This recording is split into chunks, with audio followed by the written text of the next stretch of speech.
Quando eu comecei a ouvir, né, sobre a graça de Deus, foi muito confrontante, né? Porque já tinha algo no meu coração, né, que foi construído. Então, eu tive que desconstruir algo para, né, começar algo novo na minha vida, né? Então, daí, quando eu entendi, né, que não era sobre mim, enfim, pude entender que eu era amada do Senhor. E como assim eu sou filha amada de Deus, né? Como assim que eu acredito em Jesus e agora eu sou filha amada do Senhor, né? Isso mudou completamente, né? Porque daí eu, de fato, eu senti esse amor, né? Eu consegui ver Deus como pai, não só como Senhor, né? Mas agora ele é meu paizinho, né? E isso mudou completamente, né? Completamente a maneira de eu ser, a maneira de eu relacionar com as pessoas, né? Também querendo oferecer esse amor para as pessoas, né? Porque antes eu oferecia aquilo que eu recebia. Eu recebia julgamento, oferecia julgamento. Sim. Mas agora eu recebi graça, né? Então eu vou oferecer graça também. Né?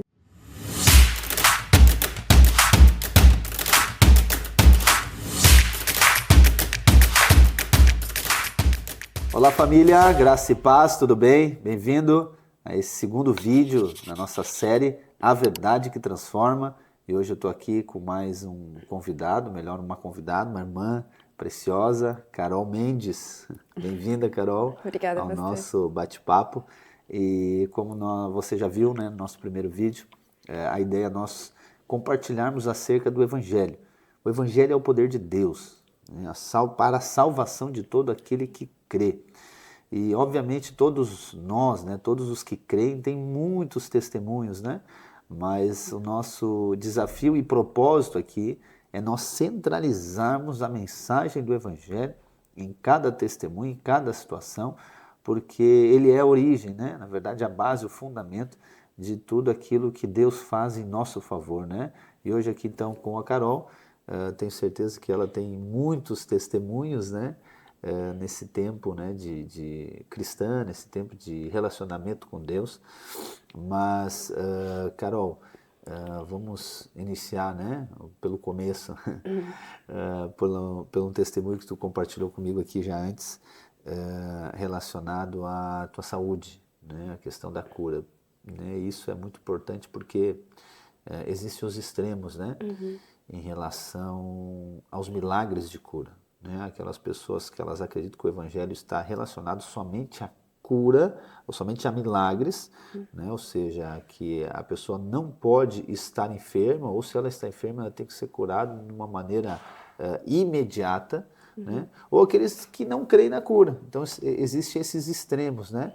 Mas me conta um pouquinho como que foi a tua experiência em relação ao diagnóstico, primeiro, né? Dessa enfermidade e, obviamente, depois a cura, né? Esse milagre que aconteceu. Então, pastor, eu fiz ano passado, né? Na verdade, já tinha, a questão era a intolerância à lactose, né? Esse era o problema, né? Daí eu já tinha algumas reações, né? Quando comia algum alimento com lactose, né? Mas eu não tinha 100% de certeza que eu tinha isso, mas já indicava, né? Daí ano passado eu fiz um exame, né? Sobre isso e, de fato, né? Detectava e ainda era uma intolerância muito alta, né? Eu levei pro médico, ele viu ali, era bem alta. Daí, então eu vi, né? Que, de fato, eu tinha intolerância, né? Mas isso era algo que sempre me incomodou, porque nas comunhões sempre, né, não tem como eu separar algo só sem lactose, ou enfim, não participar, né, porque o alimento, né, faz parte da vida de igreja, da comunhão, né, no momento que nós estamos ali juntos, né. Então era algo que eu sempre orava e pedia para o Senhor, né, nesse tempo, né. Mas algo que foi encorajador, assim, foi a questão das primícias, né, porque as primícias tinham ali os alvos específicos, né, relacionado ali ao físico, né, à saúde. Então eu peguei e pensei, por que não colocar isso, né, a cura plena, né, enfim, da intolerância à lactose. Então, desde o ano passado, né, foi o primeiro momento que eu coloquei. Não aconteceu, mas daí no final do ano coloquei de novo, né. Eu pensei, vou continuar orando, né. Não aconteceu ainda, mas pode acontecer, né. Então, coloquei novamente, continuei orando. E dito e feito, né, no primeiro jejum que teve esse ano, né, o Senhor encorajou a gente a orar pelos alvos, né. Então, lembrei desse alvo, orei, a gente se reuniu todos os dias aqui no prédio, né. Teve um momento ali específico, né, que foi nas orações em grupo, 3 pessoas, e cada um podia falar aquilo que queria mais, enfim, tinha um desejo maior, para que cada um viesse orar sobre isso, né. Foi quando eu lembrei, né, eu pensei, por que não, né, era algo também, para mim, um pouco ousado, porque eu nunca tinha pedido algo relacionado à minha saúde para orar sobre isso, né. Mas daí eu fui ousada em fé, pedi ali, né, e de fato, né, as irmãs oraram sobre a minha vida específica, cada um orou ali, passou um tempo, né, e eu continuei comendo o que eu comia ali nos GCs, enfim, nas comunhões, e parou de dar o efeito, né? Interessante isso, porque, como eu falei, né, existe esses extremos em relação a questão da cura em relação à enfermidade. Só que por vezes, né, eu vejo essa dificuldade de muitos irmãos, eles creem de maneira correta, ok? Existe uma fé, né? Existe uma fé que é que Deus cura.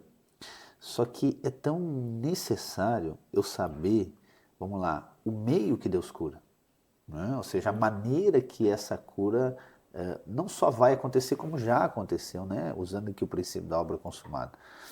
Porque senão o foco ele fica na enfermidade, né? E não na cura, ou seja, não naquilo que Jesus fez, né? Então nós já compartilhamos em outro vídeo aqui sobre a garantia que a cruz nos dá, né? Ou seja, o tempo verbal está no passado, né? O Senhor Jesus levou sobre si as nossas enfermidades. E pelas suas pisaduras nós somos sarados, né? Isaías 53, e os apóstolos utilizam desse texto constantemente. Então, se já aconteceu. Só que agora eu preciso de crer, não somente que Deus pode me curar, mas eu preciso de, não somente que Deus pode me curar, não somente que Deus quer me curar, mas que na cruz essa cura já aconteceu. Então, é isso que, ou seja, esse desafio para a fé ser alinhada. Ok? Porque senão a fé fica, ou seja, fica muito vaga, fica muito vazia. Né? Ou seja, a questão do evangelho, o poder de Deus, nós precisamos de entender que as escrituras sagradas, ou seja, a obra da cruz, ela é atemporal, ela não está no nosso tempo. Então, por exemplo, quando nós falamos, né, que uma pessoa ela foi perdoada, ok? Por Jesus Cristo. Então nós sempre ensinamos, ou seja, os pecados que já cometeu, os pecados que cometeu hoje e os pecados que vai cometer. Então ela fica assim, mas como que é assim? Eu já sou perdoado por algo que eu vou cometer. É porque tento colocar a questão da cruz de Cristo, da obra, no nosso tempo. E aí eu fico com uma dificuldade de crer que então eu vou pecar e já estou perdoado. Quer dizer que eu posso pecar, posso fazer o que eu quiser. Tá entendendo? Então em relação à cura é a mesma coisa. Como assim que eu já estou curado?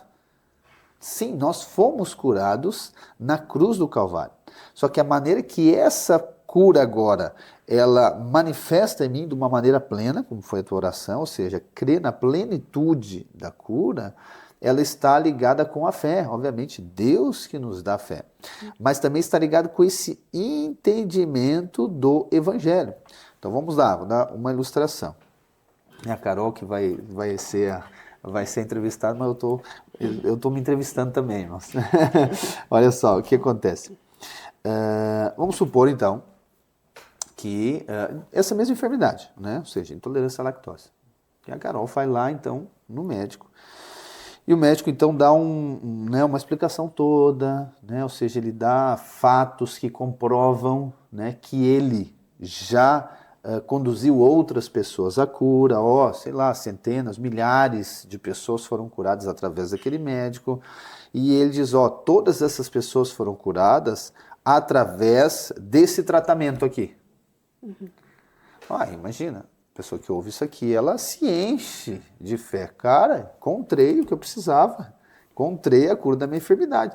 Então, naquele momento que houve esse diagnóstico médico, essa avaliação, ou seja, essa orientação médica, no meu coração, ele já fica, cara, ok?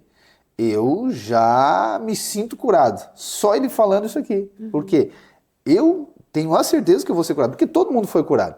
Então, eu também vou ser curado. Quando eu pego agora, né, ali o receituário com o tratamento, cara, meu Deus, eu estou curado. Só que, na verdade, essa cura ainda não manifestou em mim. Eu preciso ir lá e fazer o uso, né, dos remédios, fazer aquele tratamento. Depois que eu faço o tratamento, o que acontece? Aí essa cura manifesta em mim. Então, a questão da cura de enfermidades é mais ou menos isso. Quando eu ouço o Evangelho, né, que ele fala, então, que Jesus Cristo levou sobre si as minhas enfermidades, ok, algo já acontece no meu coração, é como um médico falando para mim, cara, pessoas já foram curadas, eu sou especialista nesse tipo de enfermidade. E aí o meu coração já fica aqui, né, ou seja, já gera algo dentro de mim, já gera fé. E aí quando ele me mostra, não, está aqui a receita, né, está aqui o tratamento, e aí ali está escrito, né, que lá na cruz do Calvário ele levou sobre si todas as minhas enfermidades. Essa fé que já era, né, já estava começando, agora gera mais fé no meu coração. Então, quando eu pego isso aqui, esse receituário que é o Evangelho, né, as Escrituras, Ponto. É um passo para agora essa cura manifestar plenamente em mim.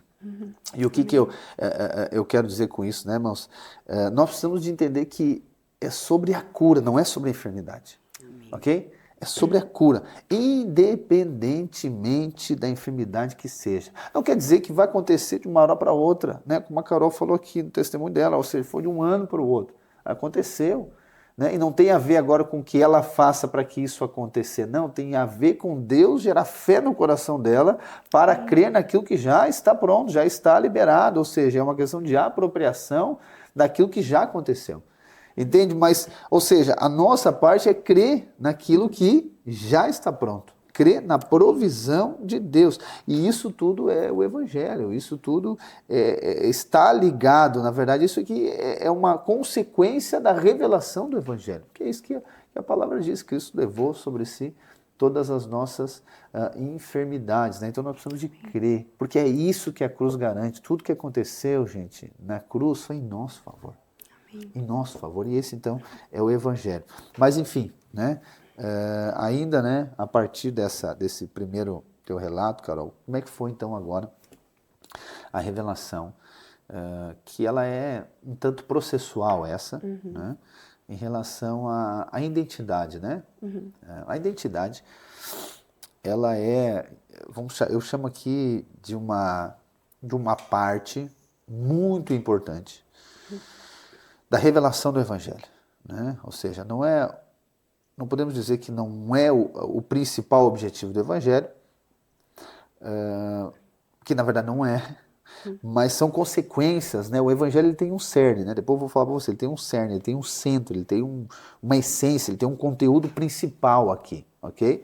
Só que esse conteúdo principal, ele gera tantas outras coisas, né? Que são consequências do Evangelho, a cura é uma delas. E agora também a questão, que a Carol compartilha um pouco, sobre essa questão da identidade, né? De fato, quem nós somos, né? Isso está ligado com a filiação, obviamente, né? Com perdão, mas com essa nova identidade que nós recebemos a partir de Cristo. Como é que foi para ti essa experiência de revelação? Eu acho que essa é uma das coisas mais importantes, né?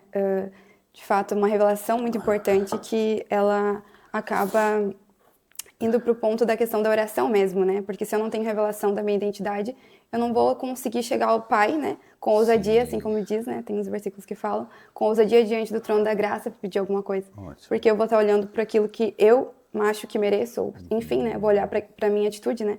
Então, a revelação foi um ponto muito importante, sim, né? Para essa questão da cura, de acessar a cura, né?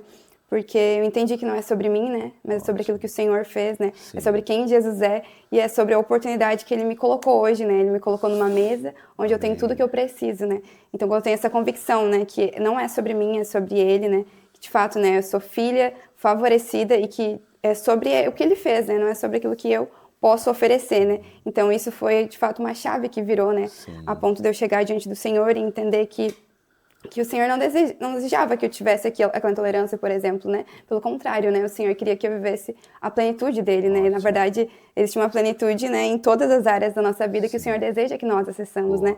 Só que também tem um outro ponto que eu acho importante, é a gente não ficar conformado, né? Com aquilo que nós estamos vivendo hoje, né? Lembrando, de novo, né? Que existe uma plenitude para todas as coisas. Sim. Então, a revelação, né? De que não tem a ver comigo, né? Não tem a ver com aquilo que eu faço, né? Não é sobre o dia bom, sobre o dia mau, mas é sobre quem Ele é.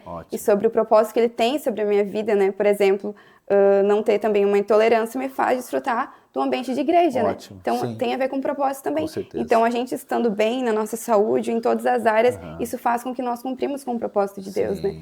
Então, acho que essa questão da revelação mesmo, que não é sobre mim, que é sobre Ele, né? Isso fez total diferença, né? No momento de chegar diante do Senhor e pedir algo ousadamente. Né? Sim. Em relação agora à revelação dessa identidade, a ponto de ousar pedir, como que é a Carol antes, como que foi a Carol durante esse processo e hoje, né, em relação a alguma área da tua vida? Antes de ter a revelação da minha identidade, né, eu era alguém muito acusada, né, constantemente acusada, não entendia, não sabia que era amada, né, pensava que eu precisava conquistar o amor de Deus, né, então isso era com certeza algo que me impedia de desfrutar, né, também, de relacionamentos, né, onde eu estava, né, eu também conhecia o evangelho através da lei, não da graça, né? Então eu achava também que perdia a salvação, né? Então eu estava constantemente buscando ser salva, né? Só que isso não é a verdade, né? Existe uma Tá, pressa. diz uma coisa, só te interrompendo. Como que era isso? Como que é esse negócio dessa questão de perder a salvação? Tipo assim, enfim, né, de alguma maneira, tenta me explicar como que isso se dava, né, em relação ao sentimento, em relação ao estilo de vida, né, de igreja também, porque, enfim, eu fiquei curioso agora. Então, quando se vive num contexto de lei, né, sobre, enfim, perder a salvação nesse contexto mesmo, né, e é literalmente isso que a pessoa prega, né, tu pode perder a salvação. É totalmente ligado ao mérito, né? Tá. Então, naquele dia, se eu fizesse tudo certinho, se eu fosse uma boa pessoa ali, naquele dia eu estava salva, se Jesus viesse, né? Entendi. Mas se em algum momento eu falhasse, né, se eu desse uma resposta errada para os meus pais, ou enfim, daquele também já não estava mais, né? Sim. Então, essa era a questão de perder a salvação, né? E aí ficava uma incerteza, uma insegurança. Exatamente, ficar uma insegurança, mas também no que levava, consequentemente, o relacionamento com as outras pessoas, era eu achar que eu era melhor que os outros também, né? Entendi. Então tinha um pouco disso era também, pros dois né? lados, pros dois extremos. Exatamente, porque daí os outros, né, não frequentavam igreja, enfim, não eram bons, né? E eu, não, eu era boa, né? Entendi. Daí tinha esse outro ponto também, né? De se achar bom, assim, né? Mas isso é tudo falta de revelação mesmo, da graça de Deus, né? Muitas pessoas, eles ficam, né, enfim, escandalizados com a revelação do Evangelho. E aí elas questionam, né? Tá, mas como assim? Não precisa fazer nada para ser salvo. E aí, geralmente, né, a nossa, vamos lá, defesa é o quê? Não precisamos fazer nada porque Cristo fez. Mas eu tenho pensado que a gente tem que mudar a pergunta, né, para a pessoa. Né? É nós que temos que perguntar para ela, tá, mas me explica como esse negócio de que tem que fazer alguma coisa para ser salvo. Por quê? Não faz sentido nenhum. Né? Ou seja, diante da revelação do Evangelho. Né? O texto assim, é muito claro, né? Mais claro impossível. Né? Efésios capítulo 2, versículo 8, né? A salvação é pela graça, mediante a fé, não por obras para que ninguém se glorie. Né? Ou seja, né? Não é o que eu faço. A salvação é pela graça, mediante a fé. Ponto. Não é por obras, ou seja, nada que eu tenho que fazer para que ninguém se glorie. Por quê? Porque a glória é de Deus, então não é o que eu posso fazer. Né? Quando eu estou fazendo algo, né, eu estou aqui dizendo que o que Jesus Cristo fez não é suficiente para ser salvo. Não estamos falando em relação ao cumprimento de propósito de Deus. Obviamente, cumprimento de propósito de Deus, nós vamos pagar um preço. Ok? Mas, em relação à salvação, não há nada que a gente possa fazer. Não tem nada. E aí isso vai influenciar, como né, eu acabei te interrompendo, na revelação da nossa identidade, porque aí eu fico com uma base totalmente insegura. Então, se eu me comporto bem, eu sou filho. Se eu me comporto mal, eu deixo de ser filho. Então, como que eu vou agora acessar, né, ao trono da graça? Como que eu vou relacionar com Deus como pai? Não, é muito mais fácil eu relacionar. Então, como um funcionário, como um empregado, como um escravo, né, e achar que é a minha performance que vai determinar a bênção de Deus. Né? Mas, enfim, a gente estava falando sobre esse processo de revelação do Evangelho. Continue, por favor. Isso, daí foi, quando eu comecei a ouvir, né, sobre a graça de Deus, foi muito confrontante, né? Porque já tinha algo no meu coração, né, que foi construído, então eu tive que desconstruir algo para, né, começar algo novo na minha vida, né? Então, daí, quando eu entendi, né, que não era sobre mim, enfim, pude entender que eu era amada do Senhor, e como assim eu sou filha amada de Deus, né? Como assim que eu acredito em Jesus e agora eu sou filha amada do Senhor, né? Isso mudou completamente, né? Porque daí eu, de fato, eu senti esse amor, né? Eu consegui ver Deus como pai, não só como Senhor, né? Mas agora ele é meu paizinho, né? E isso mudou completamente, né? Completamente a maneira de eu ser, a maneira de eu relacionar com as pessoas, né? Também querendo oferecer esse amor para as pessoas, né? Porque antes eu oferecia aquilo que eu recebia. Eu recebia julgamento, oferecia julgamento. Mas agora eu recebo graça, né? Então eu vou oferecer graça também, né? Para as outras pessoas. E nessa questão, vamos lá, bem interior, assim, né? Eu sei que é bem difícil de falar sobre isso, não por conta que tu não gostaria de falar, mas por conta de que é difícil de explicar, né? Mas em relação assim, né? Ou seja, o sentimento, né? Vamos lá, para que os irmãos possam, enfim, compreender. O sentimento antes, né? Era qual que é o sentimento que tu tinha depois da revelação? Ou seja, em relação a Carol, em relação a ela mesma. Um sentimento de paz, né? De descanso, né?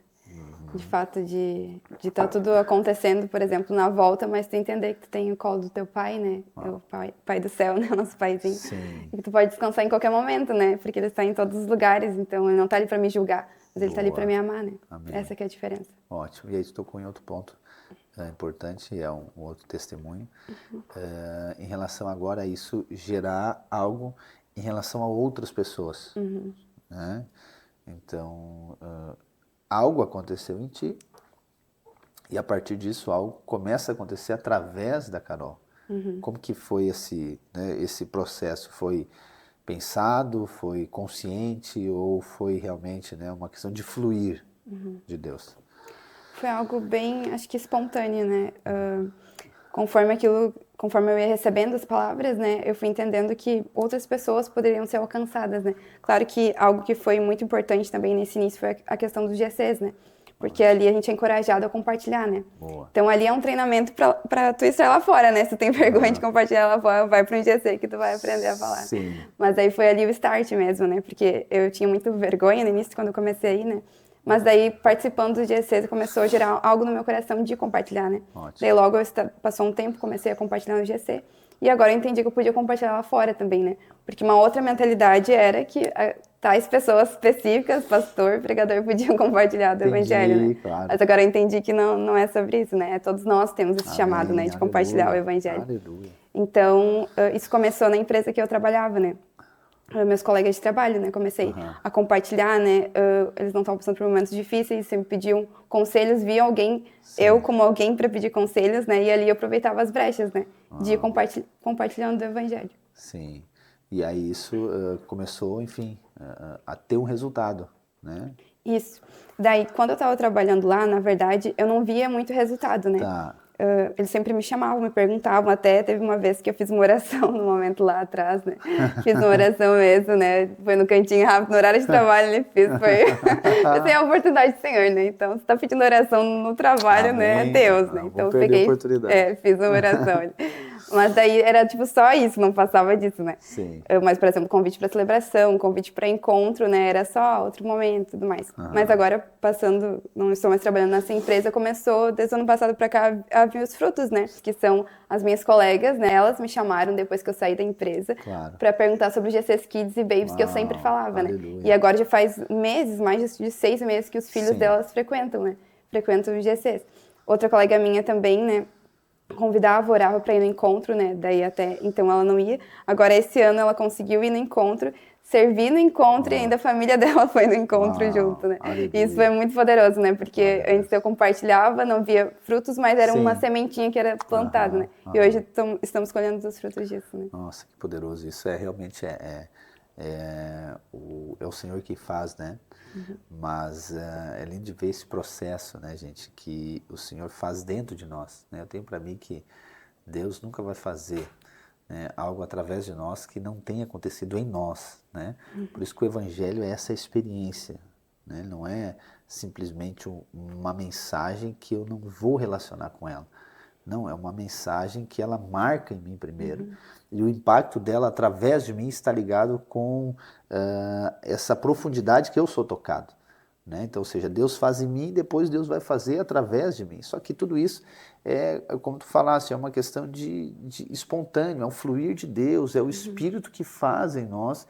E isso é poderosíssimo, né? Não é algo forçado, né? Obviamente nós encorajamos, nós falamos da essência apostólica da igreja, né, que todos nós somos enviados, da grande comissão, sempre aqui, né, encorajando os irmãos, porque essa é a perspectiva, né, apostólica e da palavra.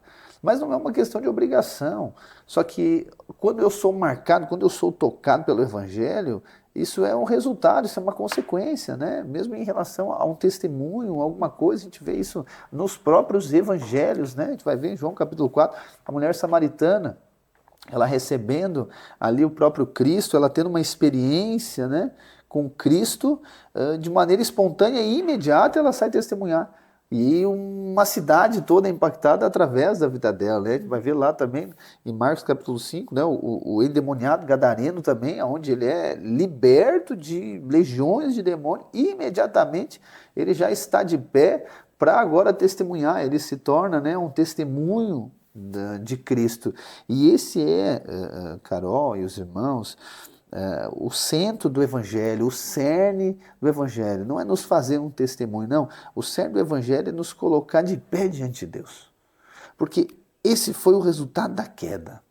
A queda derrubou o homem, né? Obviamente o nome já diz a queda. A queda derrubou o homem da presença de Deus. O homem não pode se chegar mais diante de Deus. O homem não glorifica a Deus. Por quê? Por conta da queda. Então o Evangelho, ele tem como principal objetivo colocar o homem de pé novamente na presença de Deus, para que a glória de Deus vai manifestar através dele. Esse é o Evangelho. E então por isso que então, né, Deus envia o Filho, Deus se faz homem em Jesus. E aí Jesus na cruz, né, perdoa os nossos pecados, quita com os nossos débitos, né? A dívida é paga, não tenho mais condenação, mas depois o que ele faz? Ele acredita, ele coloca um crédito em mim, na minha conta, que é da justiça de Cristo. E agora, quando eu chego diante de Deus, eu estou revestido, né? Eu sou justificado, eu sou aceito por Deus pela fé em Cristo. Não é nossa justiça, mas é a justiça de Cristo, né? Como se eu estivesse vestido disso. E agora eu estou de pé na presença de Deus, eu posso desfrutar da comunhão com Deus, eu posso desfrutar da provisão para todas as áreas da minha vida, eu posso então agora acessar o propósito de Deus na minha vida e a glória de Deus vai manifestar através de mim. Só que essa revelação, irmãos, essa revelação, ela está ligada com a glória de Deus. Não tem nada a ver conosco. Não tem nada a ver com o que eu posso produzir, não tem nada a ver com o meu mérito, né? E esse é o principal conflito que o Evangelho traz. Então as pessoas acreditam que a graça é simplesmente não fazer nada, ok? Mas na verdade a graça é sobre o que Jesus Cristo fez. E o que Jesus Cristo fez nos coloca numa posição e numa condição de incapaz, no sentido de que, não que eu não consigo fazer nada, mas na verdade nada que eu faça vá atingir o padrão exigido por Deus para ser salvo. E aí que tem o confronto, né? Porque daí a pessoa que diz, não, então eu tenho que fazer alguma coisa, porque daí Deus vai ver a intenção do meu coração. Só que na verdade aquilo que ela está fazendo é uma tentativa de justificar a si mesmo, ou seja, de salvar a si mesmo. Aonde a salvação é quando esgota, na verdade, a minha capacidade ou a minha força natural, ou seja, eu desisto, cara, não consigo salvar a mim mesmo. Aí, então, agora eu vou crer, né, em Cristo Jesus. E isso que confronta, porque daí, se eu faço alguma coisa, eu tenho um mérito. Então, a salvação, ela é pela graça mediante a fé. Mas eu também tenho a minha parte, né? Eu acredito que esse é o contexto da lei, ele traz isso, né? Ele fomenta o mérito. Não é simplesmente que eu não creio em Cristo. Não, eu creio em Cristo, mas eu também preciso fazer alguma coisa, né? Afinal, tem que ter a minha parte nesse negócio, né? Porque senão não tem como simplesmente eu achar que não vou fazer nada e vou ser salvo. É por aí que acontece? Sim, sim, pastor, exatamente. Mas tem uma outra questão também que a gente não compartilhou, que eu acho que é importante, né? Sim. É que a lei, enquanto a graça, né, ela fala muito sobre a justificação, né? A lei fala sobre o pecador, né? Sobre essa questão. Então agora eu não sou justo, eu sou pecador. Sim. E o pecador, ele tem uma dívida. E ele precisa pagar essa dívida. Sim. Ele precisa pagar essa dívida. Entendi. Com os seus atos, com as suas obras. Entendi. E agora aí que vem o confronto, né, da lei com a graça, né? Agora quando eu entendo que eu sou justa, eu não preciso fazer nada nesse sentido, né? Eu não preciso agora pagar a minha dívida. Porque é isso que quem conhece a lei, quem não conhece a graça, ela fica constantemente tentando pagar a sua dívida. Sim. Porque ela acha que ela é ruim, que de fato, né, nós somos, né, quando nós não conhecemos Jesus, mas é porque não tem a ver conosco, né? A graça não, o Jesus, né, ele coloca as suas vestes em nós somos vestidos de justiça, né, temos vestes de justiça. Então agora é nessa base que a gente anda, né? E como a gente compartilhou antes, aquilo que a gente fala é consequência daquilo que a gente já recebeu. Sim. Não tem a ver conosco, né? Mas tem a ver com aquilo que o Senhor fez em nós e agora é através de nós, né? Mas já a lei não, as pessoas já ficam condenadas porque ela se vê como pecador. Sim. Então, de fato, ela se sente que precisa pagar a dívida. Então, na verdade, as obras que ela faz para agradar a Deus é justamente por isso, para pagar a sua dívida. Pagar a dívida. Uau. E a boa nova é essa, o evangelho é esse. É que a dívida já foi paga, né? Jesus Cristo na cruz do Calvário. já quitou com toda a dívida, né? Colossenses capítulo 2 vai nos dizer isso, né? Que todo escrito de dívida ele cravou na cruz. Então aquele que crê em Cristo, ele é perdoado. Essa é a mensagem do Evangelho. Você é perdoado e você agora foi justificado, você é aceito por Deus. E agora você vive como filho. Você não é mais um pecador. Né? Não estou dizendo que você não peca mais. Não, você peca, ok? Mas a sua natureza não é mais de pecador. A sua natureza agora é de justo, é de filho, ok? Mas agora nós precisamos do Evangelho também para sermos transformados, ok? Para que nós venhamos a amadurecer como esses filhos de Deus, a fim de acessar, né, essa herança, essas riquezas insondáveis que estão em Cristo. Amém, Carol? Irmão, se deixar, nós vamos ficar aqui até né, horas e horas, porque é muito bom compartilhar sobre o Evangelho. Eu sou apaixonado por essa mensagem e o impacto dessa mensagem na vida, né, das pessoas, dos irmãos. Isso é realmente poderoso demais, é cativante demais. Então, Carol, obrigado, né, por estar aqui conosco nesse tempo. Né? Eu creio que o Senhor vai trazer cada vez mais, né, revelação da graça de Deus sobre a tua vida, né? E a glória dele vai manifestar sobre você em tudo aquilo que tu fizer. Amém, pastor. Obrigada pela oportunidade. Irmãos, ficamos por aqui então, né? Em mais um vídeo, mais um episódio da Verdade que Transforma. E nos vemos então na próxima semana, num novo episódio, um novo testemunho. E nós vamos ver que o Evangelho é o poder de Deus.